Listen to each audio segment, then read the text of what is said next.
आदेश आदेश धनु राशि वालों, सूर्य देव का यह परिवर्तन आपके भाग्य में चार चांद लगाने वाला होगा।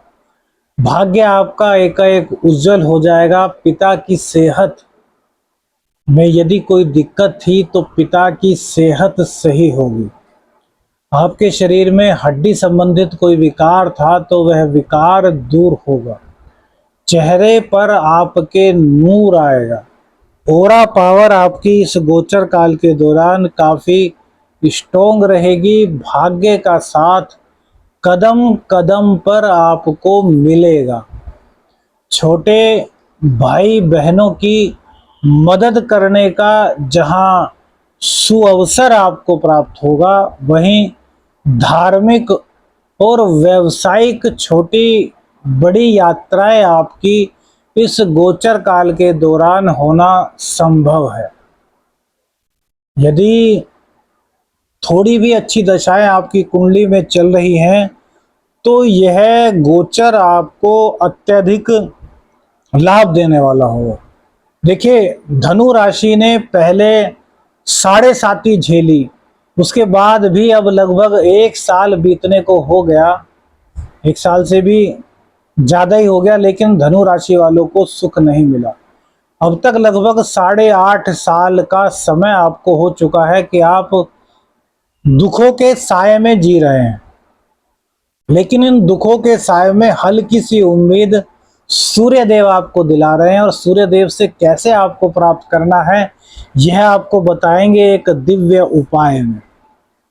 आदेश आदेश, मैं शाबर मन साधक प्रवीण आप सभी का हार्दिक स्वागत करता हूं। आज बात करेंगे धनु राशि पर सूर्य राशि परिवर्तन का क्या प्रभाव पड़ेगा। 16 अगस्त को सूर्यदेव अपनी वर्तमान कर्क राशि को छोड़ करके अपनी सबसे प्रिय राशि सिंह राशि में प्रवेश करेंगे और 16 सितंबर तक यहीं रहेंगे। 17 सितंबर को ये कन्या राशि में गोचर कर जाएंगे। तो धनु राशि के जो सिंह राशि होती है, धनु राशि और धनु लग्न में सिंह राशि नवम भाव में होती है। और ये तो आपको पता ही है कि नवम भाव में कोई भी ग्रह बुरा प्रभाव नहीं देता, क्योंकि यह भाग्य का भाव है, यह हमारा धर्म भाव है। और आपका तो धर्म भाव ही सूर्य का भाव है, अर्थात धर्म भाव में ही सिंह राशि बनती है और सूर्य देव की सबसे प्रिय राशि है ये।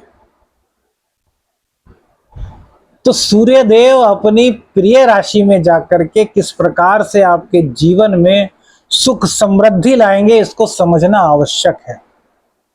देखिए, वैसे तो चतुर्थ में राहु के कारण आपको बहुत सारी दिक्कतों का सामना करना पड़ रहा है। घर में सुख नहीं है, हर वक्त कलह का माहौल रहता है, इंट्यूशंस पावर भी अब कुछ काम नहीं करती, विदेश संबंधी कार्य भी कहीं ना कहीं उठापटक में रहते हैं। हाँ, कभी कभी अचानक से धन लाभ जरूर हो जाता है, लेकिन बिजनेस और नौकरी दोनों में ही हर कदम पर आपको दिक्कतों का सामना करना पड़ रहा है। किसी और चैनल पर नहीं पता चलेगा, इसी चैनल पर पता चलेगा कि 8.5 साल आपको हो गए हैं और अभी थोड़ा समय और भी बाकी है। बाकी बीच बीच में जो आपके लिए आशा की किरण आती रहेंगी, उसका गोचर हम आपको बताते रहेंगे और किस प्रकार से लाभ लेना है यह भी बताएंगे। तो नवम भाव में सूर्य देव का आना आपके भाग्य को जागृत कर रहा है। राहु की दृष्टि अष्टम भाव पर पड़ी तो गुप्त चीजों का उसने आभास कराया। गुप्त चीजें कब मिलेंगी? जब भाग्य में होगा तभी तो मिलेगी ना। भाई, आपके सामने कोई बहुत अच्छा व्यंजन ला करके रख दे और आप हाथ ही ना हिलाना चाहें तो आपके मुंह में थोड़ा ना चला जाए। किसी ने चलो आपके मुंह में डाल दिया तो आप मुंह नहीं चलाएंगे तो वो चबा ही नहीं पाएंगे, और जब तक वो चबेगा नहीं भोजन तो आपके गले के रास्ते पेट में नहीं जाएगा ना। तो इसलिए भाग्य का होना भी बहुत जरूरी है। कर्म के साथ साथ भाग्य प्रबल होना अति आवश्यक है।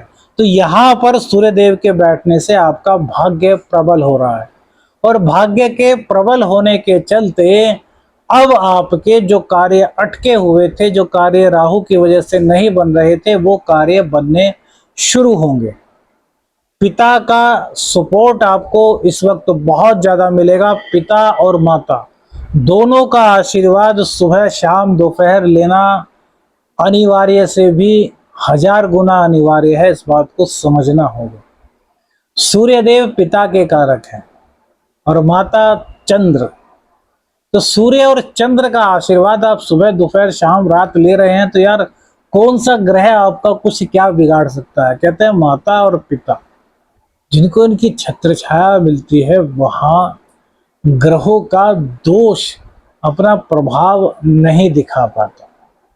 लेकिन उसके लिए आपको ऐसा बनना होगा कि अपने समर्पित रूप से अपने माता पिता की सेवा करनी होगी और उनका आशीर्वाद लेना होगा, तभी आपका धर्म भाव एक्टिव होगा। और धर्म भाव के एक्टिव होते ही सभी बिगड़े काम आपके बन जाएंगे।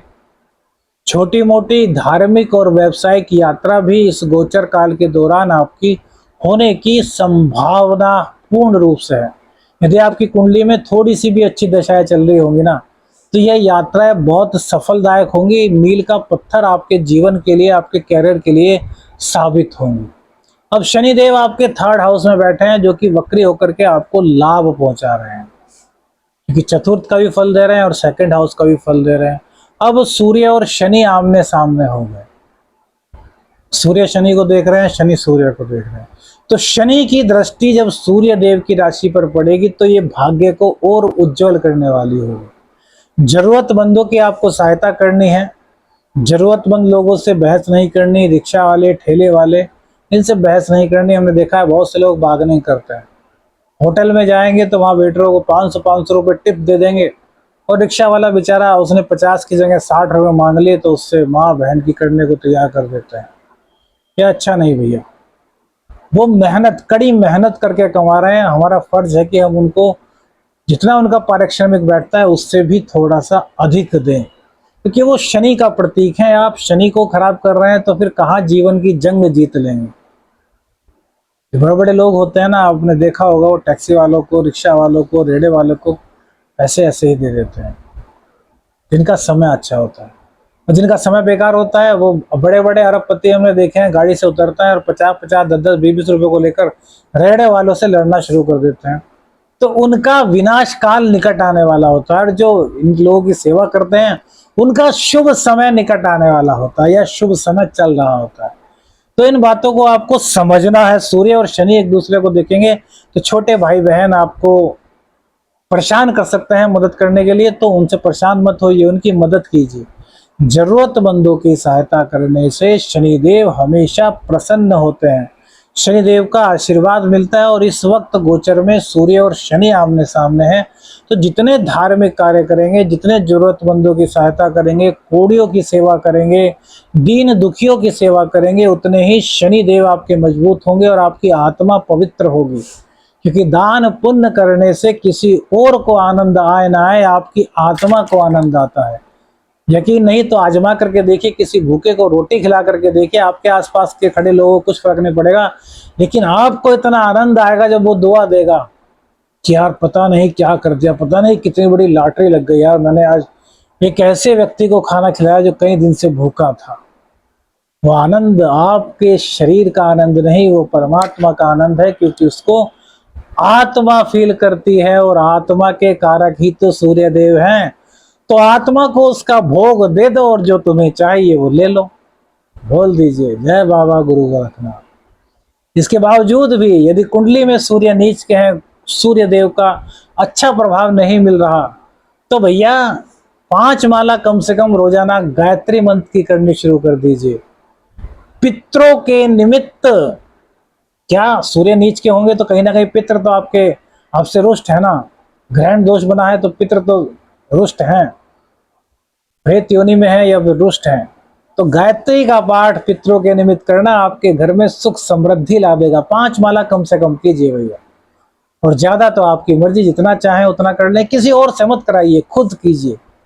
ओम भूर्भुवः स्वः तत्सवितुर्वरेण्यं भर्गो देवस्य धीमहि धियो यो नः प्रचोदयात्। बस देखिए कुछ ही दिनों में, कुछ ही महीनों में क्या चमत्कार आपकी जिंदगी में होता है। कुंडली का अध्ययन कराना चाहते हैं, स्क्रीन पर जो नंबर आ रहा है इस पर व्हाट्सएप मैसेज कीजिएगा, कॉल मत कीजिएगा। वीडियो अच्छी लगी तो लाइक और शेयर कीजिएगा। चैनल पर नए हैं तो चैनल को सब्सक्राइब कीजिएगा। आदेश आदेश रख निरंजन। हर हर महादेव।